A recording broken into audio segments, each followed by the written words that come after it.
Doctor గారు, మా వారితో పాటు నేను తరచుగా మద్యం తీసుకుంటూ ఉంటాను. పార్టీల్లో తప్పనిసరిగా తీసుకుంటాను. ఇప్పుడు నేను గర్భిణిని. మద్యం తీసుకోవచ్చా లేదా?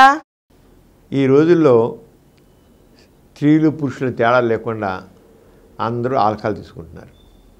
ముఖ్యంగా కాస్మోపాలిటన్ సిటీస్లో, అంటే బొంబాయి కావచ్చు, లేదా ఢిల్లీ కావచ్చు, లేదా కలకట్టా కావచ్చు, లేదా హైదరాబాద్ కావచ్చు, ఇలాంటి సిటీస్లో కొద్దిగా లేడీస్ కూడా అక్కడ చాలా సోషల్గా ఉండి మగవాళ్ళు ఏం తీసుకోవాలి, ఎందుకు తీసుకోకూడదు అనుకు తీసుకుంటున్నారు. మగవాళ్ళు కలిసి కూడా తీసుకుంటున్నారు.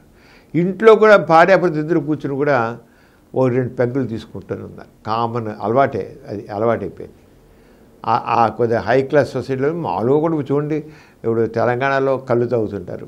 ఆడవాళ్ళు తాగు, మగవాళ్ళు తాగుతారు. కళ్ళు తాగితేనంటే, లేకపోతే విస్కీ తాగితేనంటే, బ్రాందీ తీసుకుంటేనంటే అన్నీ ఒకటే. ఏదంటే అది కూడా మద్యం కిందే తీసుకోవాలి. కానీ మా కళ్ళు అన్ని పేరు పెట్టి తాగే పర్వాలేదు, నీరు అంటే పర్వాలేదు అని అంటారు. కానీ ఏదైనా కొద్ది టాక్సికేషన్ ఇచ్చేది.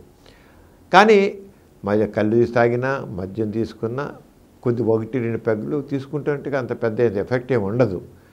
కానీ గర్భిణీగా ఉన్నప్పుడు తీసుకోవచ్చా, తీసుకోకూడదా? గర్భిణీగా ఉన్నప్పుడు మాత్రం మద్యం తీసుకుంటే ఆ మద్యం వల్ల గర్భస్థ శిశువుకు మాత్రం నష్టం కలిగే అవకాశం ఉంది. బ్రెయిన్ డెవలప్మెంట్ దెబ్బతింటుంది, గ్రోత్ కూడా దెబ్బతింటుంది.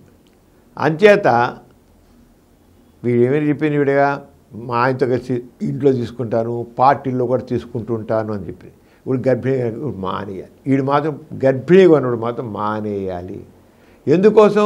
ఆరోగ్యం కోసం కాదు, గర్భస్థ శిశువు యొక్క ఆరోగ్యం కోసం మానాలి.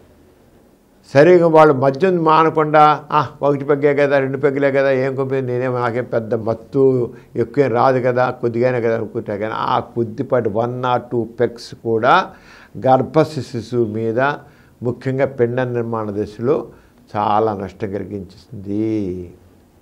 అంచేత గర్భధారణ జరగగానే మద్యం మానేయాలి. మానకపోతే బిడ్డ డెవలప్మెంట్లో డిఫెక్ట్, బ్రెయిన్ డెవలప్మెంట్ తేడా వస్తుంది, గుండెలో తేడా వస్తుంది, బిడ్డ ఎదుగుదల తేడా వస్తుంది, బరువులో తేడా వస్తుంది, న్యూరలాజికల్గా డిఫెక్ట్స్ వస్తాయి, రకరకాల డిఫెక్ట్స్ రావడానికి అవకాశం ఉంది.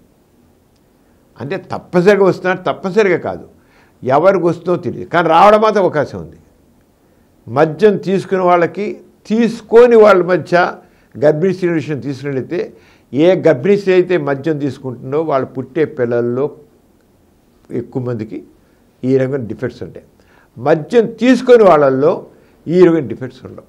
గ్రోత్లో తేడా వస్తుంది, న్యూరాలజికల్ డెవలప్మెంట్ తేడా వస్తుంది, బ్రెయిన్ డెవలప్మెంట్ తేడా వస్తుంది, తెలివితేటల్లో తేడా వస్తుంది. అంచేత గర్భం దాల్చిన రోజు నుంచి మద్యం తీసుకోవడం మానేయాలి.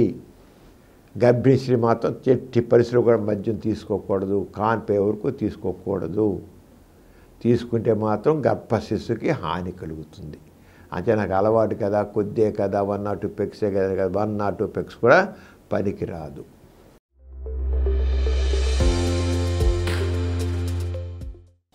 ఈ కార్యక్రమం మీకు ఎంతో నచ్చింది కదా?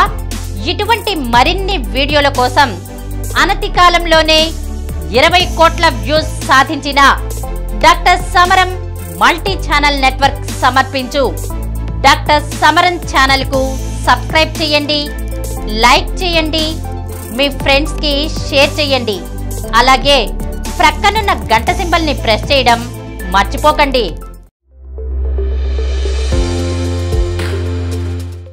Please download Samaram multi-channel app and watch your favorite channels from your mobile.